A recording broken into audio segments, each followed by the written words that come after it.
Hello everyone, myself Pawan and I welcome all of you to our beautiful channel Moral Minds Physics।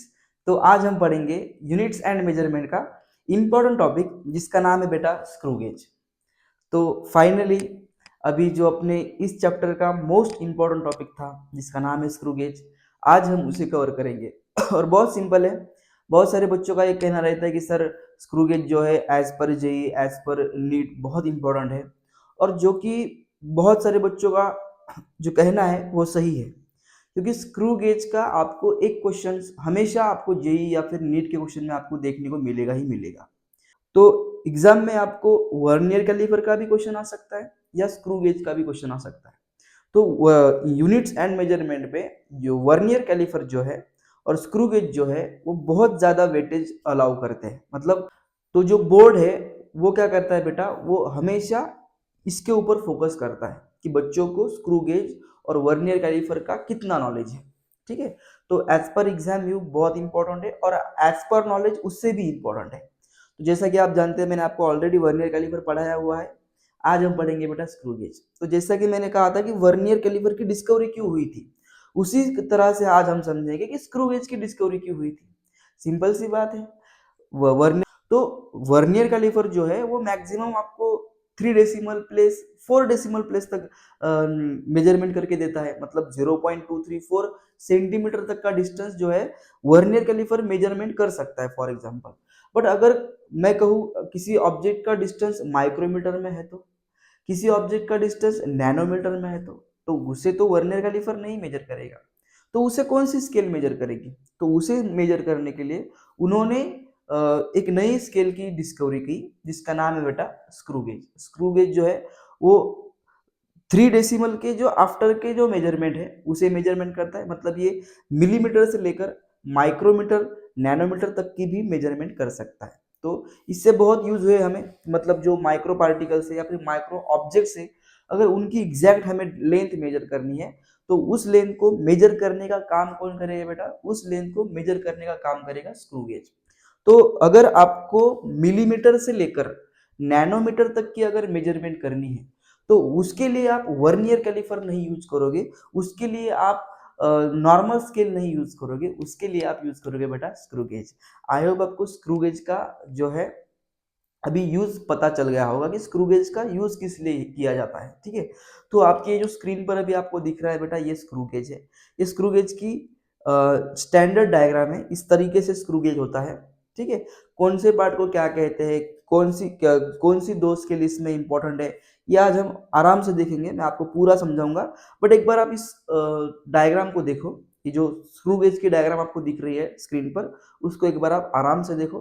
Back to the point आ जाओ। ये उसकी rough diagram है। ठीक है, तो देखो इस तरीके से कुछ आप स्क्रू गेज के डायग्राम को ड्रॉ कर सकते हो। ठीक है, तो पहली बात आप समझो कि स्क्रू गेज, अभी आपने समझा कि स्क्रू गेज का यूज क्या है। ओके, अभी समझना बेटा कि स्क्रू गेज में होता क्या है। मतलब स्क्रू गेज में कौन से पार्ट होते हैं। ठीक है, तो स्क्रू गेज के पार्ट्स होते हैं, पहली होती है फ्रेम। ये रही अपनी फ्रेम।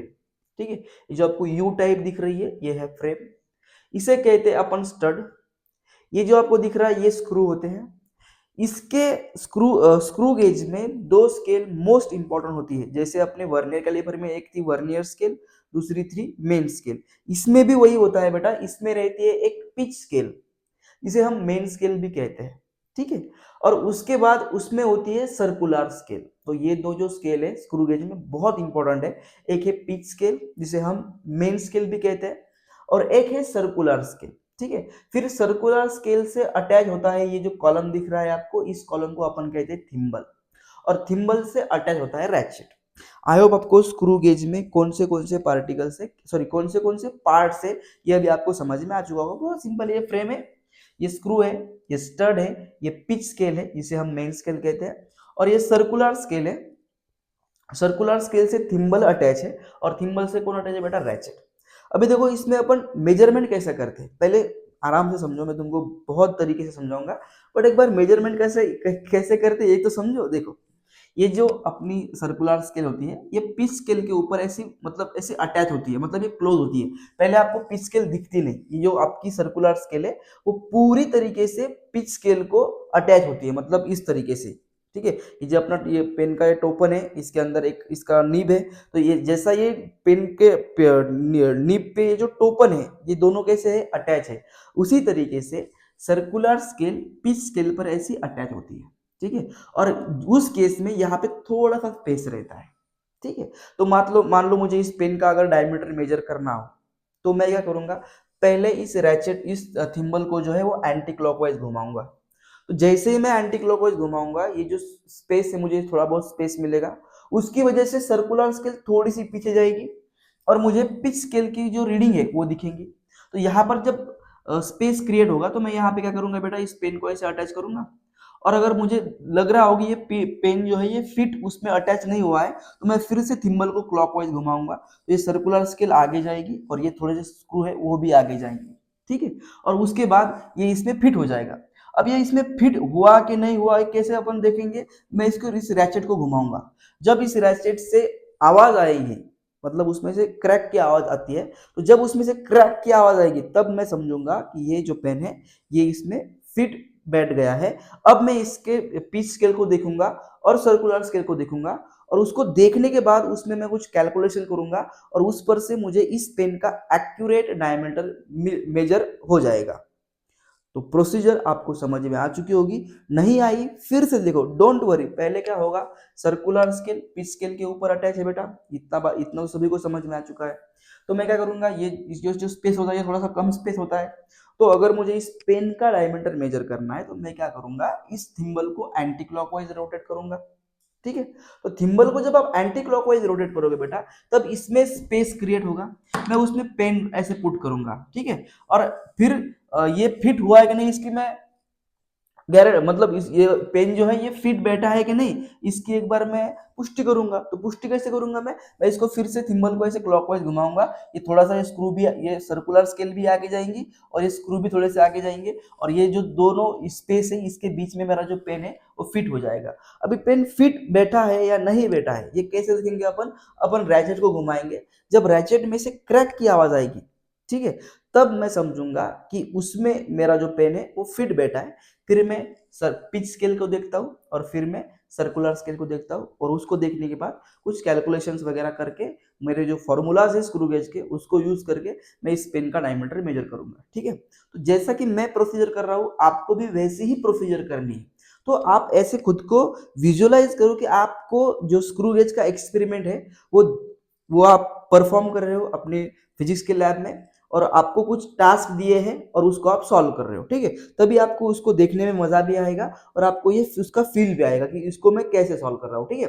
तो पहली बात, मैंने आपको ऑलरेडी लिस्ट काउंट किसे कहते हैं ये समझाया हुआ है। लिस्ट काउंट बच्चा बच्चा जानता है कि लिस्ट काउंट क्या है। हर स्केल की, हर मेजरमेंट की एक मिनिमम कैपेसिटी होती है, मतलब वो मिनिमम एक डिस्टेंस मेजर कर सकता है, उसके बिलो वो मेजरमेंट नहीं कर सकता, ठीक है। तो उसे हम क्या कहते हैं बेटा, लिस्ट काउंट। जैसे नॉर्मल स्केल का 0.1 है, अपनी जो वर्नियर कैलिपर है उसका जनरली क्या आता है, 0.001 आता है। उसी तरीके से इसका भी कुछ ना कुछ लिस्ट काउंट होता है। बट लिस्ट काउंट समझने से पहले आपको पिच समझना बहुत इंपॉर्टेंट है। बहुत सारे बच्चे पिच को लेकर कंफ्यूज रहते हैं कि सर पिच मतलब क्या, पिच मतलब क्या, पिच मतलब क्या। तो मैं आपको इसको बढ़ा चढ़ा के नहीं बताऊंगा कि पिच क्या है, पिच क्या है, पिच क्या है। पिच सिंपल लैंग्वेज में समझो, पिच बहुत सिंपल है। मैंने आपको क्या कहा था बेटा, इस स्क्रू गेज में दो स्केल होती है। एक होती है पिच स्केल जिसे हम मेन स्केल कहते हैं, और एक होती है सर्कुलर स्केल जो मेन स्केल या फिर पिच स्केल से अटैच होती है, ठीक है। तो पिच स्केल क्या है और मैं तो पिच क्या है, ये आपको पिच स्केल ही बता देगी कि पिच स्केल क्या है, ठीक है। कोई भी आपको कंफ्यूज नहीं रहना। देखो, पिच स्केल या फिर मेन स्केल में लाइंस होती है बेटा, ये आपको लाइंस दिख रही है, ठीक है। ये भी एक लाइन है, ये भी एक लाइन है, ये ढेर सारी लाइन है। तो इनके बीच में गैप होता है, मतलब वो ऐसे अटैच नहीं होती, उनके बीच में भी गैप होता है। और वो जो गैप होता है वो फिक्स होता है, मतलब यहाँ पर अगर 0.1 मिलीमीटर का फॉर एग्जाम्पल गैप है, यहाँ पर भी 0.1 मिलीमीटर का रहेगा, यहाँ पर भी 0.1 मिलीमीटर रहेगा। जितने भी पिच स्केल में लाइन्स है उन सब के बीच का जो गैप है वो कितना रहेगा बेटा, 0.1 रहेगा। तो पिच क्या है, pitch is the pitch in simple word, it is the gap between two consecutive lines consecutive lines of pitch scale और मेन स्केल, पिच स्केल और मेन स्केल, दैट्स ऑल। बस इतना ही ध्यान में रखो, बता दो मैं, कोई बात नहीं, नहीं फील आया, डोंट वरी। देखो पिच क्या है बेटा, ये जो लाइन है पिच स्केल की, एक लाइन और ये दूसरी लाइन, मैंने अभी अभी क्या कहा, इनके बीच का गैप फिक्स होता है।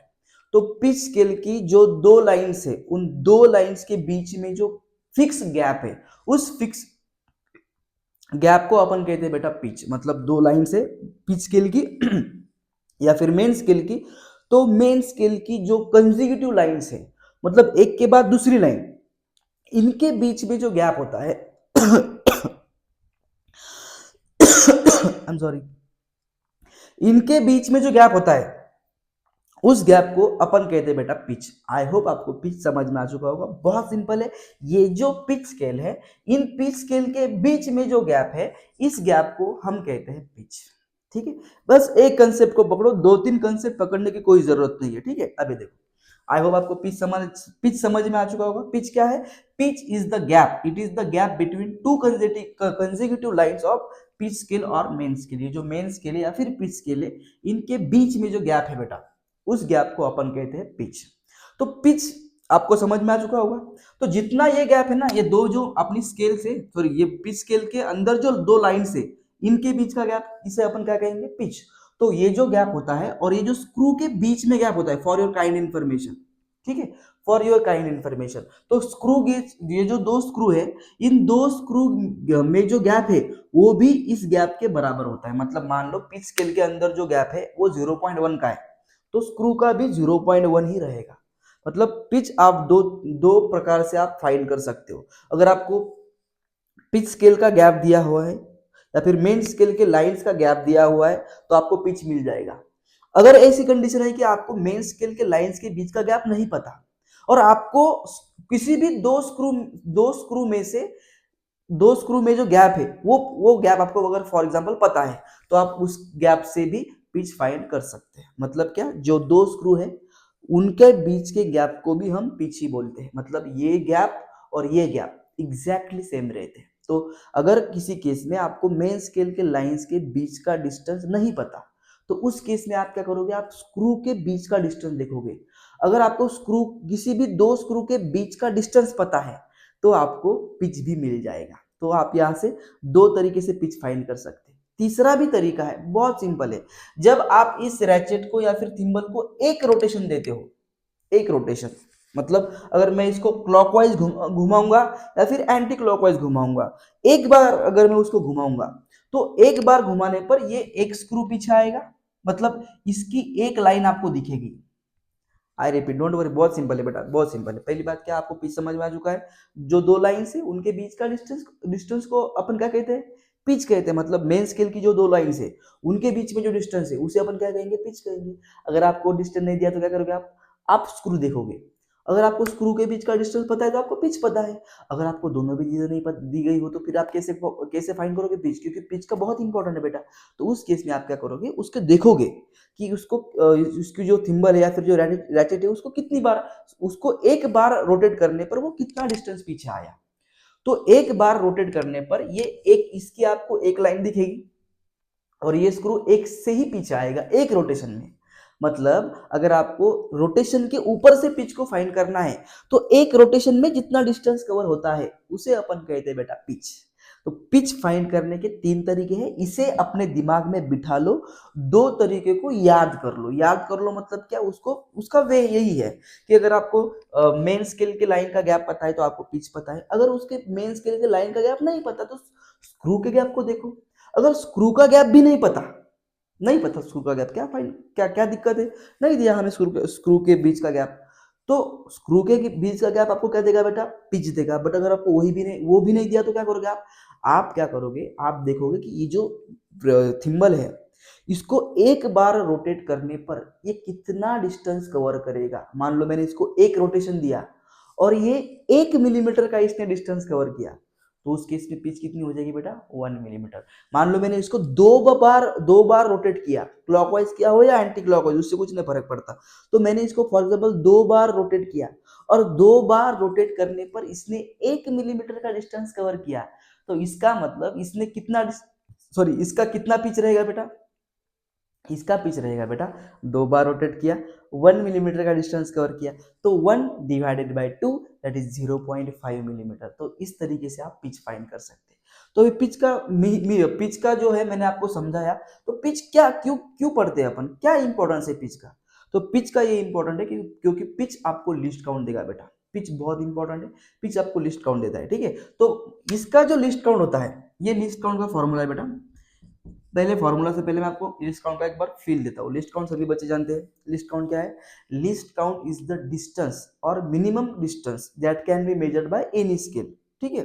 तो ये भी अपने पास स्क्रू गेज है, ठीक है, ये भी मेजरमेंट करता है। तो इसका लिस्ट काउंट क्या है? ये कितना मिनिमम डिस्टेंस कवर करेगा। तो देखो बेटा, ये जो गैप है इसके बीच में भी गैप रहता है, ठीक है, जिसे हम पिच कहते हैं। तो पिच लिस्ट काउंट नहीं है, पिच जो है बेटा, पिच लिस्ट काउंट नहीं है, ठीक है। उसके बाद देखो, इसको क्या हो गया अभी, ठीक है। उसके बाद देखो, ये अपनी सर्कुलर स्केल है। सर्कुलर स्केल पर भाई कुछ मार्किंग्स रहती है, उनके बीच में भी गैप रहता है, ठीक है। तो उनका, इनके बीच का गैप और इनके बीच का गैप, इसमें थोड़ा बहुत अंतर रहता है बेटा, ठीक है। तो क्या सर्कुलर स्केल के बीच में जो लाइन्स है उनके बीच के गैप को अपन लिस्ट काउंट कहेंगे क्या? नहीं।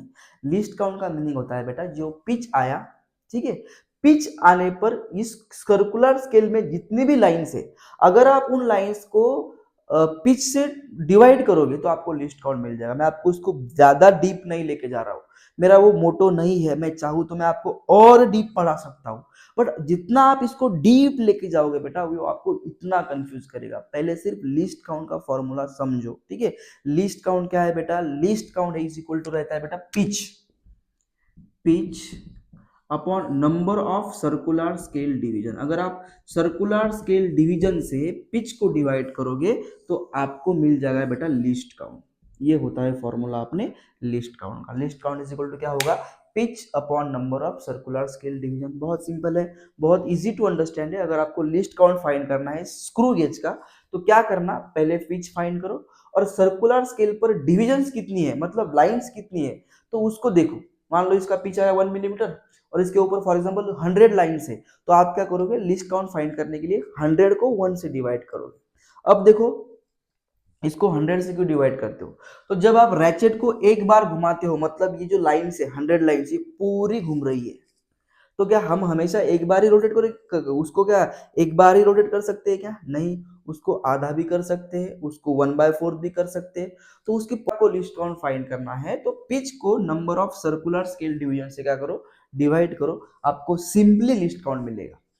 चाहो तो आप इस डायग्राम को ड्रॉ कर सकते हो, ठीक है, अपनी नोटबुक में। और ये जो लाइन्स है बेटा, ये मैंने लाइन्स कही है, इसे भी आप पिच के बारे में थोड़ा बहुत लिखा है मैंने, और बहुत कुछ मैंने आपको बताया है जो लिखा नहीं, ठीक है। और ये लिस्ट काउंट का फॉर्मूला ध्यान में रखो। Least count is equal to क्या होगा बेटा? Pitch upon number of circular scale division. Okay, चलो हो गया बेटा। आई होप सभी ने इसको ड्रॉ किया होगा। अभी इस पर से अपन क्वेश्चन डिस्कस करते हैं कि आपको लिस्ट काउंट पर से क्वेश्चन कैसे आता है, ठीक है। तो मैं सिर्फ आपको उसकी स्टेप बताऊंगा, नोट जो क्वेश्चन है वो आपको लिख के नहीं दूंगा, सिर्फ प्रोसीजर को समझो, क्वेश्चन रटो मत, ठीक है। एक क्वेश्चन पर 2019 का क्वेश्चन है जेडब्ल्यू मेन का, वो मुझे आपको लिख के देना पड़ेगा।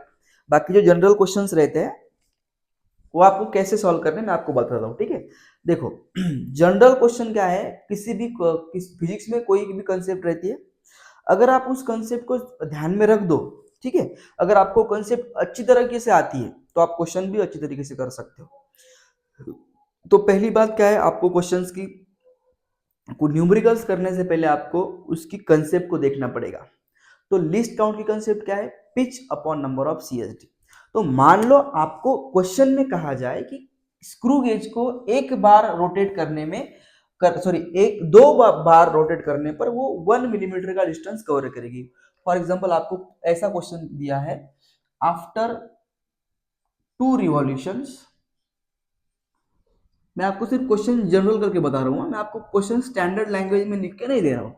After 2 revolutions the after 2 revolutions the pitch scale cover 1 millimeter distance and circular scale division has 100 lines. Find least count. ये क्वेश्चन को मैंने बिल्कुल जनरल करके आपको बताया हुआ है कि आपको स्टैंडर्ड क्वेश्चन दिया रहेगा, बट आपको उससे क्या लेना है, आपको उससे क्या पकड़ना है, ये समझो। क्वेश्चन आपको कुछ भी मसाला मार के देगा, ठीक है, ये है वो है, मतलब इतना डिस्टेंस ये स्टूडेंट ने इसको मेजर किया, ये किया, ये सब मसाला है। उसमें से आपको दिया क्या रहेगा, उसमें से आपको रखना क्या है, सिर्फ इतनी आपको इंफॉर्मेशन रखनी है कि उसको कितनी बार रोटेट किया और उसको कितनी बार रोटेट करने पर उसने कितना डिस्टेंस कवर किया और उसके सीएसडी पर कितने लाइन्स है और हमें क्या पूछा गया है। तो अभी हमने लिस्ट काउंट डिस्कस किया, तो अभी हमको लिस्ट काउंट फाइंड करना है। सभी जानते हैं लिस्ट काउंट का फॉर्मूला क्या होता है बेटा, least count is equal to होता है pitch upon number of CSD, ठीक है। तो नंबर ऑफ सीएसडी तो 100 है, बट आपको पिच थोड़ी ना दिया है उसने। उसने आपको क्या कहा है, 2 बार रोटेट करने पर पिच स्केल ने 1 मिलीमीटर का डिस्टेंस कवर किया। मतलब जब मैंने या फिर उस एक्सपेरिमेंट में जब थिम्बल को 2 बार रोटेट किया, तब उसने बेटा 1 मिलीमीटर का डिस्टेंस कवर किया है, ठीक है। तो अभी क्या करेंगे अपन, अभी अपन एक पिच का डिस्टेंस फाइंड करेंगे। तो पिच अगर आपको फाइंड करना है तो कितनी बार रोटेट किया उसको, उसको रोटेट किया बेटा 2 बार, और 2 बार रोटेट करने पर उसने कितना डिस्टेंस कवर किया, 1 मिलीमीटर का। तो 2/1, 1/2 कितना होगा बेटा, 0.5 मिलीमीटर। इसका मतलब उसका पिच क्या है बेटा, 0.5 मिलीमीटर। तो रख दो यहाँ पर वैल्यू 0.5 मिलीमीटर अपॉन 100। तो अगर आप 100 को 0.5 से डिवाइड करोगे तो आपका आंसर क्या आ गया बेटा, 0.005 मिलीमीटर। तो ये हो गया आपका लिस्ट काउंट मिलीमीटर, ठीक है। इस तरीके से आपको लिस्ट काउंट फाइंड करना पड़ेगा, बस इतनी ही कंसेप्ट है। पिच को समझो और नंबर ऑफ सीएसडी को समझो, आप लिस्ट काउंट इजीली फाइंड कर सकते हो। बट आपको सिर्फ ये समझ में आना चाहिए कि इसको कैसे करते हैं। पिच समझ में आ चुका है बेटा आपको। मान लो मैं आपको एक बार फिर से थोड़ा बहुत इसको थोड़ा सा अपन एडवांस करते हैं। मान लो आपको क्या कहा गया हो कि आफ्टर 5 रोटेशन, 2 की जगह अभी 5 रोटेशन है, क्या क्या फर्क पड़ता है बेटा, आफ्टर 5 रोटेशंस या फिर 5 revolutions the pitch scale cover 0.25 centimetre, ठीक है, 0.25 सेंटीमीटर डिस्टेंस, ठीक है। And CSD has 50 lines, find list count. तो क्या बड़ी बात है, सिर्फ क्वेश्चन की वैल्यू बदली है बेटा, क्वेश्चन थोड़ी ना बदला है। क्वेश्चन देखो क्या कहता है, ठीक है। अभी आपको लिस्ट काउंट का फॉर्मूला पता है, least count is equal to क्या होगा, पिच, पिच अपॉन में number of CSD, number of CSD. तो देखो पिच कैसे फाइंड करेंगे अपन, पिच इज इक्वल टू कितने रोटेशन हो गए बेटा, 5, और 5 रोटेशन होने पर कितना डिस्टेंस कवर किया, 0.25। तो अगर आप 5 से 0.25 को डिवाइड करेंगे तो वो आएगा 0.05 सेंटीमीटर। इसका मतलब आपका पिच कितना आया, 0.05 सेंटीमीटर। तो least count is equal to क्या आ गया बेटा अपना, पिच, इसको ठीक है, कोई बात नहीं, कोई बात नहीं, ठीक है, 0.05 डिवाइडेड बाय कितना हो जाएगा अपना 50, ओके। तो अगर आपको 50 से डिवाइड करना, 50 से डिवाइड करना तो कैसे करोगे आप, least count is equal to 0.0, ठीक है, हो जाएगा 50, 0.001 सेंटीमीटर, ठीक है। ये आ गया आपका लिस्ट काउंट 0.001 सेंटीमीटर, ठीक है। आप इसको 1 × 10⁻³ भी लिख सकते हैं। तो इस तरीके से आपको लिस्ट काउंट फाइंड करना पड़ेगा, ओके। तो ये एक तरीका होता है लिस्ट काउंट फाइंड करने का। अगर आपको इसको नोट करना तो आप कर सकते हो।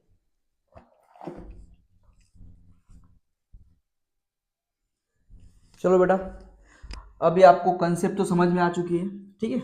अभी जेईई मेंस 2009 का क्वेश्चन है, 2019 का क्वेश्चन है अपने पास, जो मुझे लगा आपको थोड़ा बहुत बताना पड़ेगा, क्योंकि इसमें थोड़ी सी कंसेप्ट जो है, वो कंसेप्ट को उन्होंने ऐसे निचोड़ा है। जिस बच्चे की कंसेप्ट क्लियर है वही बच्चा इसको सॉल्व कर सकता है। जिसकी कंसेप्ट थोड़ी सी कम क्लियर है वो इसको सॉल्व नहीं कर सकेगा, ठीक है, क्योंकि वो कंफ्यूज हो जाएगा कि मुझे पूछा क्या गया है। देखो बेटा क्वेश्चन क्या कहता है, क्वेश्चन कहता है the least count of the main scale of screw gauge is 1 millimetre. पहली लाइन थोड़ी सी कंफ्यूजिंग है। पहली लाइन आपको क्या कहती है कि जो पिच स्केल है उसका जो लिस्ट काउंट है, स्क्रू गेज का लिस्ट काउंट नहीं, स्क्रू गेज की जो पिच स्केल है उसका लिस्ट काउंट कितना दिया है आपको, 1 मिलीमीटर। मतलब यह आपको बताया है कि जो पिच स्केल पे जो लाइंस है उनके बीच का जो गैप है दो लाइंस के बीच का, वो है 1 मिलीमीटर। इसका मतलब आपको पिच दिया गया हुआ है। तो पिच कितना है बेटा अपने पास, पिच है अपने पास 1 मिलीमीटर।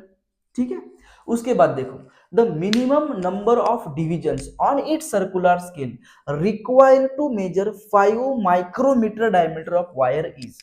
तो वो सेकंड लाइन क्या कहना चाहती है कि उस स्क्रू गेज को मिनिमम 5 माइक्रोमीटर का डायमीटर एक वायर का मेजर करना है। तो 5 माइक्रोमीटर डायमीटर के वायर के डायमीटर को अगर आपको मेजर करना है तो उसके सर्कुलर स्केल पर कितनी डिविजन्स होनी चाहिए। मतलब ये आपको जो 5 माइक्रोमीटर दिया है बेटा, ये आपको मिनिमम डिस्टेंस दिया गया है एक स्क्रू गेज का। मतलब वो स्क्रू गेज इसके बिलो मेजर नहीं कर सकता। मतलब ये आपको उसका लिस्ट काउंट दिया गया है। तो लिस्ट काउंट कितना है उस स्क्रू गेज का, वो है 5 माइक्रोमीटर। और आपको ये 5 माइक्रोमीटर मेजर करने के लिए सर्कुलर स्केल पर कितनी नंबर ऑफ डिवीजन होनी चाहिए, ये आपको पूछा है बेटा। क्वेश्चन अभी आपको समझ में आ चुका है, क्वेश्चन आप इजीली कर सकते हो। ठीक है, ये आपको ऑप्शन दिए हैं तो इसको मीटर में कन्वर्ट कर लो, इसको भी मीटर में कन्वर्ट कर लो। तो 1 मिलीमीटर मतलब कितना, 1 × 10⁻³ और 5 माइक्रोमीटर मतलब कितना, 10⁻⁻6। ओके, तो लिस्ट काउंट का फॉर्मूला कितना है बेटा, least count is equal to pitch upon number of CSD। ठीक है, स्क्रू गेज जो है वो माइक्रोमीटर तक भी मेजर कर सकता है और नैनोमीटर तक भी मेजर कर सकता है। बट नैनोमीटर तक मेजर करने के लिए इसकी थोड़ा सा कुछ आपको एडवांस स्क्रू गेज चाहिए। ठीक है, मतलब उसमें से आपको कैलकुलेशन भी करनी पड़ेगी। तो ये 10⁻³ से लेकर 10⁻⁹ तक भी मेजरमेंट कर सकता है, ये पॉसिबल है। बट उसके लिए आपको थोड़ा सा बहुत इंस्ट्रूमेंट की जरूरत पड़ती है, वो स्क्रू गेज भी थोड़ा सा एडवांस होना चाहिए। ठीक है, मैंने क्यों कहा, क्योंकि इधर माइक्रोमीटर का सवाल, इधर माइक्रोमीटर की जो है कंसेप्ट आई थी।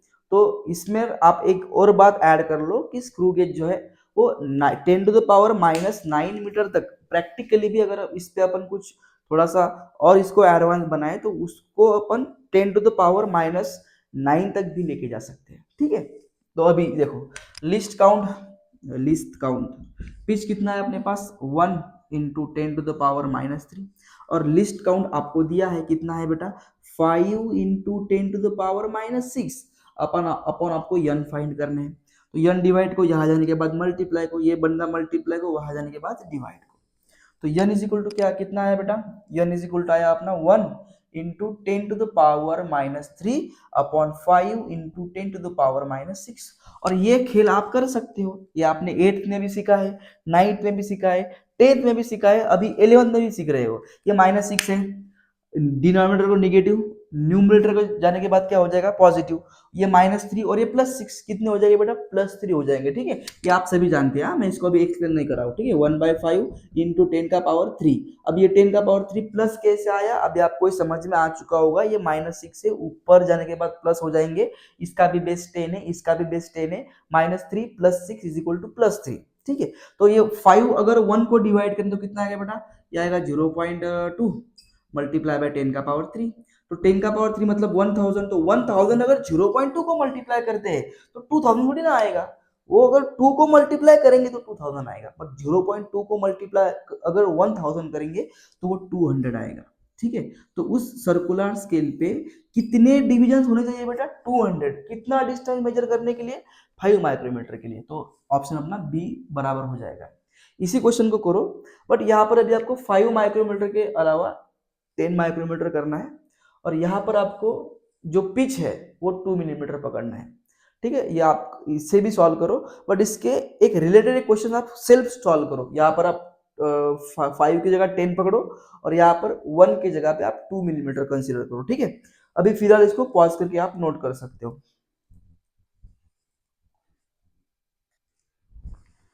चलो हो गया बेटा। अभी आते हैं अपने मेन और मोस्ट इंपॉर्टेंट टॉपिक पे, जो है रीडिंग ऑफ स्क्रू गेज। ठीक है, reading of screw gauge is most important topic in the screw gauge. मैं आपको एक दो क्वेश्चंस करके बताऊंगा पहले। मतलब जो स्क्रू गेज है उसमें जीरो एरर का बहुत इंपॉर्टेंस रहता है। जीरो एरर वर्नियर कैलिपर में भी इतना इंपॉर्टेंट होता है, बट जीरो जो अपना स्क्रू गेज है, स्क्रू गेज में जीरो एरर के क्वेश्चंस आपको ज्यादा दिखने को मिलेंगे। ठीक है, नॉर्मली आपको वो क्वेश्चन जो है लेंथ के विदाउट जीरो एरर थोड़े से कम दिखेंगे, बट इसमें जो है आपको जीरो एरर के क्वेश्चन बहुत दिखेंगे। ठीक है, तो पहले अपन पकड़ेंगे अभी रीडिंग ऑफ स्क्रू गेज। मैं आपको इसको सिर्फ जनरलाइज करके बता रहा हूँ। ठीक है, बता रहा हूँ बेटा, मैं आपको इसको सिर्फ जनरलाइज करके बता रहा हूँ बेटा, मैं इसको आपको बढ़ा चढ़ा के बताने की कोशिश नहीं करूंगा, क्योंकि अगर मैं इसको बढ़ा चढ़ाने की कोशिश करूंगा तो आप कंफ्यूज हो जाओगे। ठीक है, स्क्रू गेज का बहुत सिंपल है। स्क्रू गेज की रीडिंग होती है बेटा R is equal to M S R plus C S R. वहां पे क्या था, R is equal to M S R plus C S R, यही पे सेम कंडीशन है। R is equal to M S R मतलब main scale reading या फिर पिच स्केल रीडिंग, और सी एस आर मतलब क्या, सर्कुलर स्केल रीडिंग। पहले इसको समझो कि एम एस आर क्या है और सी एस आर क्या है। तो एम एस आर मतलब क्या, reading on main scale. This is the reading on main scale, reading on main scale before zero of circular scale. ठीक है, और सर्कुलर स्केल क्या होता है बेटा, least count multiply by circular scale reading मतलब क्या, least count multiply by number of circular scale division coincide on base line. Coincide, ठीक है, कोइंसाइड ऑन बेस लाइन। पहले इसका मीनिंग समझो बेटा, तो मैं आपको इधर आप इसकी डायग्राम ड्रॉ करके बताता हूँ। देखो, ये होती है अपनी सर्कुलर स्केल इस तरीके से, इस पर डिवीजन्स होते हैं। मान लो ये 5 नंबर की डिवीजन है, या फिर अपने, ठीक है, 0.5 6 7 8 9 10, ये अपनी 5 सेंटीमीटर का डिस्टेंस है। फॉर एग्जांपल ये जो लाइन है बेटा, ये 5 सेंटीमीटर का डिस्टेंस है। इसके ऊपर अटैच होती है बेटा अपनी सर्कुलर स्केल डिवीजन कुछ इस तरीके से। ठीक है, ये होती है अपनी सर्कुलर स्केल डिवीजन। मैं आपको सिर्फ डायग्राम ड्रॉ करके बता रहा हूँ। ठीक है, ये होती है अपनी पिच स्केल, ये होती है, मैं इसको फिर से एक बार ड्रॉ करता हूँ, ओके, आपके लिए, डोंट वरी, और बहुत लंबा हो गया तो फिर से ड्रॉ करते हैं अपन। ये हो गई आपकी सर्कुलर स्केल 1 2 3 4 5 6 7 8 9 10। आपके लिए मैं एक बार ड्रॉ करता हूँ डायग्राम। ठीक है, ये अपना पिच है, पिच। मैं आपके लिए एक बार फिर से डायग्राम ड्रॉ करता हूँ बेटा, डोंट वरी। ये अपने पास जो स्केल है, ये फॉर एग्जांपल अपने पास पिच स्केल है इस तरीके से, ये 1 2 3 4 5, इसके ऊपर अटैच होती है आपकी जो है सर्कुलर स्केल इस तरीके से, 1 2 3 4 5 6 7 8 9 10। ठीक है, इस तरीके से ये हो गया आपकी पिच स्केल, ये हो गया आपकी सर्कुलर स्केल। ओके, तो इस तरीके से डायग्राम होती है, इस पर से इसको अंडरस्टैंड करो। तो reading on main scale before zero of circular scale मतलब क्या, देखो ये सर्कुलर स्केल होती है, इसके ऊपर भी मार्किंग्स होती है, मतलब उसका भी वो जीरो से शुरुआत होगी उसकी। अगर 100 लाइन है तो 100 पे खत्म हो जाएगी, अगर 50 है तो 50 पे एंड हो जाएगी। तो जहां पर इसका इस सर्कुलर स्केल का जीरो स्टॉप होता है, उसके पहले की पिच स्केल की जो लाइंस है, उस लाइन को अपन कहते हैं बेटा मेन स्केल रीडिंग। मतलब मान लो ये 5, फॉर एग्जांपल दे बता रहा हूं मैं आपको, मान लो ये 5 सेंटीमीटर है या फिर 5 मिलीमीटर है, तो ये 5 क्या है, इसके जीरो के पहले है।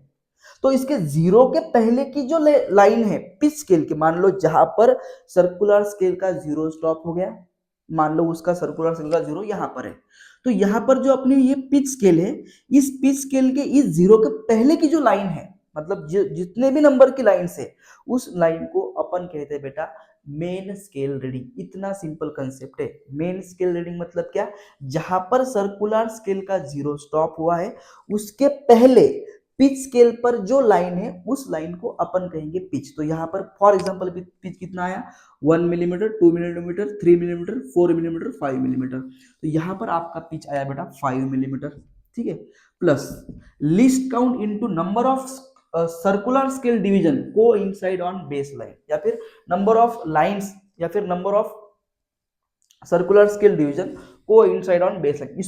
इसको एक बार आराम से समझो आप। तो देखो बेटा, ये होती है आपकी बेस लाइन, ये है आपकी बेस लाइन। ठीक है, तो इस बेस लाइन के ऊपर जो जितने भी नंबर के सर्कुलर स्केल की डिवीजन कोइंसाइड कर रही है, अगर आप उस लाइन को लीस्ट काउंट से मल्टीप्लाई करोगे तब आपको मिल जाएगा CSR। तो CSR फाइंड करने की बहुत सिंपल कंसेप्ट है, लिस्ट काउंट फाइंड करो और पिच स्केल की बेस लाइन के साथ सर्कुलर स्केल डिवीजन की कौन सी लाइन कोइंसाइड कर रही है उस नंबर से लिस्ट काउंट को अगर आप मल्टीप्लाई कर दोगे तो आपको CSR मिल जाएगा। मान लो इसका लिस्ट काउंट है for example 1/100, that is 0.01 millimetre, तो इसका जो लिस्ट काउंट आया 0.01 आया।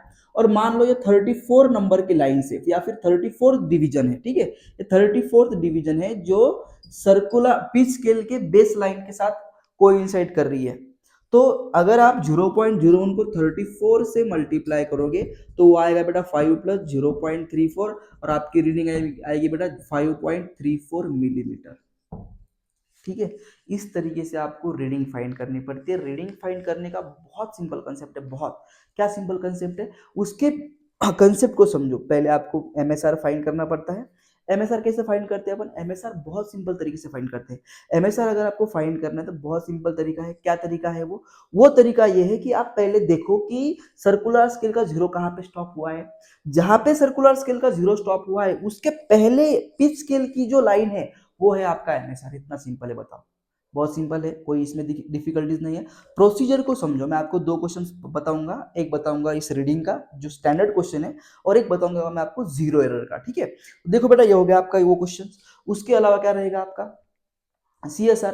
तो CSR मतलब क्या? CSR मतलब क्या? लिस्ट काउंट आपको पहले पता होना चाहिए और सिंपल है, अरे बहुत सिंपल है रे बेटा। जो बेस लाइन है, बेस लाइन के साथ सर्कुलर स्केल डिवीजन की जो लाइन कोइंसाइड कर रही है उस लाइन से लिस्ट काउंट को मल्टीप्लाई कर दो, आपको CSR मिलेगा। तो आप MSR को और CSR को ऐड करोगे, आपको सिंपल क्या मिलेगा? आपको सिंपल रीडिंग मिलेगी।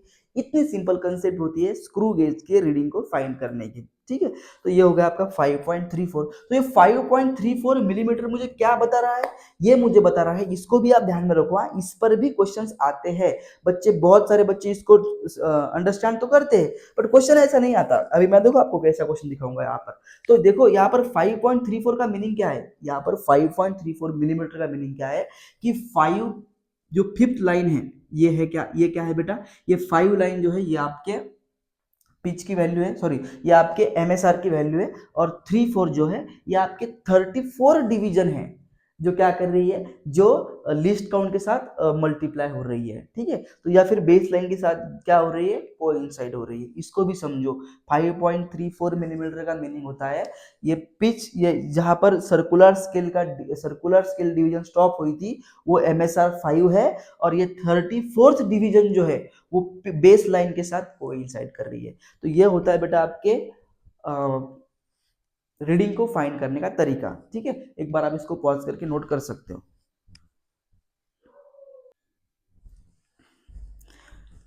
देखो अभी अभी हमने कंसेप्ट देखी, उसी कंसेप्ट के बेस पर एक क्वेश्चन है, बहुत इंपॉर्टेंट क्वेश्चन है।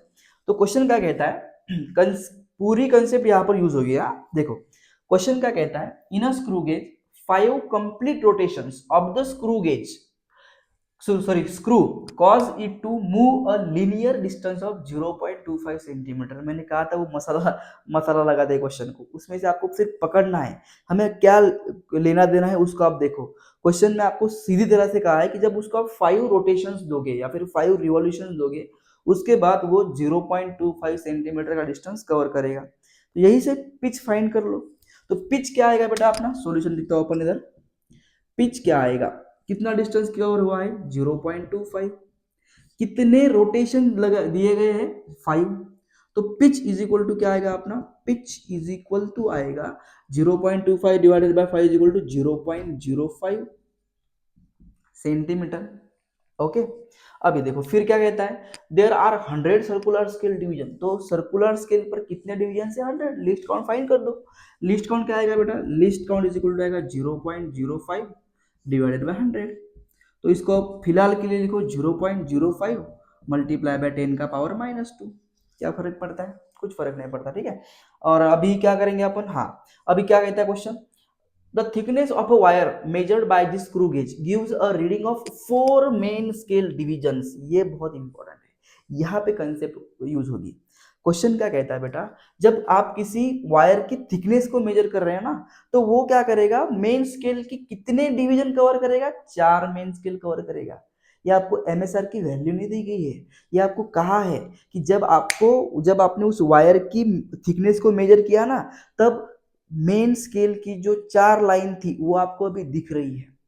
तो दो लाइन के बीच के गैप को अपन क्या कहते हैं बेटा, पिच कहते हैं। मैंने पहले ही आपको कहा था कि पिच, एक बात ध्यान रख लो कि पिच क्या है। पिच एक ही आपको ध्यान रखना है कि जो दो मेन स्केल के बीच में जो गैप होता है उसे अपन पिच कहते हैं।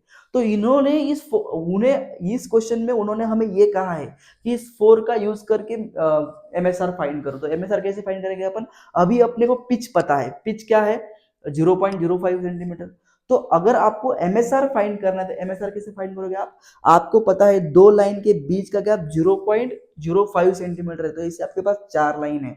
तो आपका टोटल रीडिंग क्या हो जाएगा, मतलब आप एमएसआर क्या क्या लिखोगे बेटा, एमएसआर आप लिखोगे बेटा 0.05, right, multiply by 4, that is 0.2 centimetre. सभी जानते हैं 5 4 द 20 होता है, तो अपन 0.2 सेंटीमीटर लिख सकते हैं, कोई बात नहीं, ठीक है। तो ये हो गया अपना मेन स्केल रीडिंग। उसके बाद क्या कहता है, एंड 30 सर्कुलर स्केल डिवीजन। इसका मतलब क्या, जो ये हो रहा है, क्या हो रहा है, जो सर्कुलर स्केल की डिवीजन है, कौन सी डिवीजन बेस लाइन के साथ कोइंसाइड कर रही है, 30 नंबर की जो डिवीजन है वो बेस लाइन के साथ कोइंसाइड कर रही है। मतलब आप सी एस आर भी फाइंड कर सकते हो। तो सी एस आर क्या आएगा, सी एस आर आएगा लिस्ट काउंट, जो कितना है बेटा, लिस्ट काउंट है अपना ये 0.05 इंटू 10 का पावर -2 मल्टीप्लाई बाय 30। 30 इसको मल्टीप्लाई करेंगे तो क्या आएगा, 1.5 इंटू 10 का पावर -2,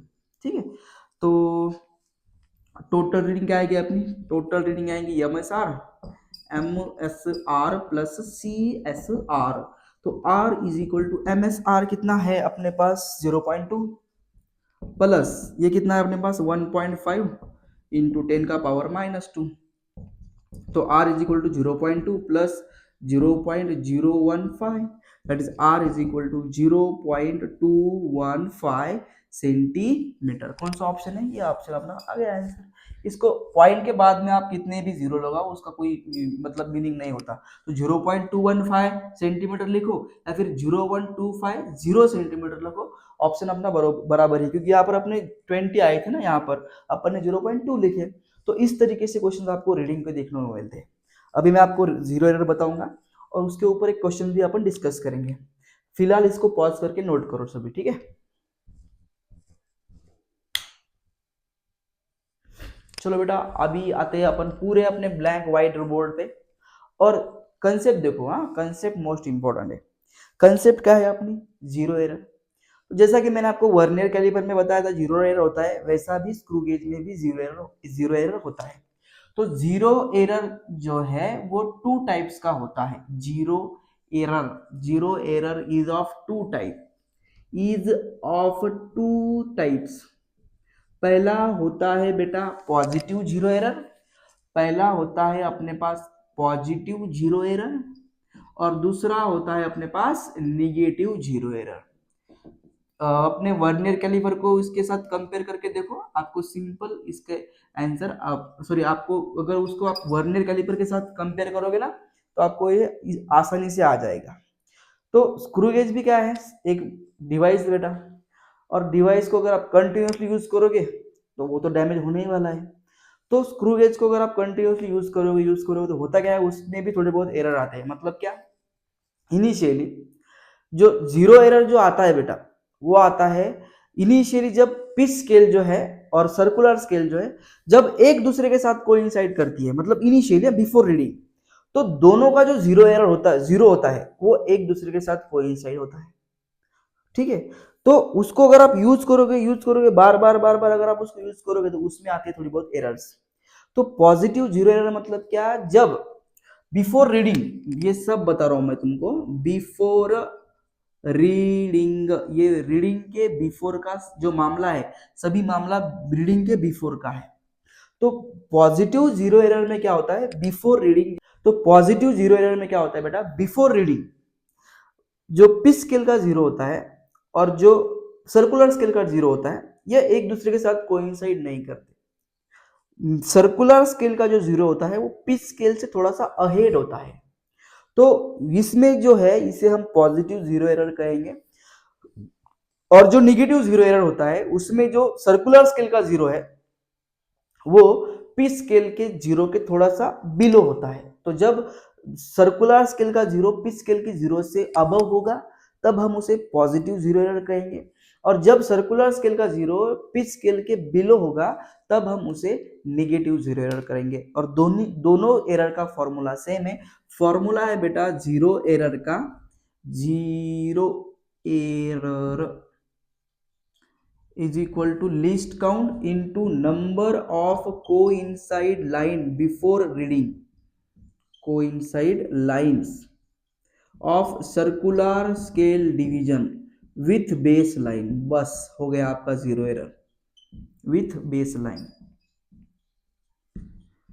देखो बेटा बहुत सिंपल है, अगर आपको जीरो एरर फाइंड करना है तो लिस्ट काउंट को बिफोर रीडिंग सर्कुलर स्केल की जितनी लाइंस उसके साथ कोइंसाइड कर रही है उसके साथ उसको मल्टीप्लाई कर दो, आपको क्या मिलेगा, आपको जीरो एरर मिलेगा। अगर आप जीरो एरर पॉजिटिव है तो पहले रीडिंग फाइंड करो, और रीडिंग जब आएगी आपकी तब रीडिंग में से पॉजिटिव जीरो एरर को माइनस कर दो, ठीक है, क्योंकि वो ऑलरेडी अहेड है। तो आपकी जो रीडिंग आ रही है वो ऑलरेडी अहेड आ रही है।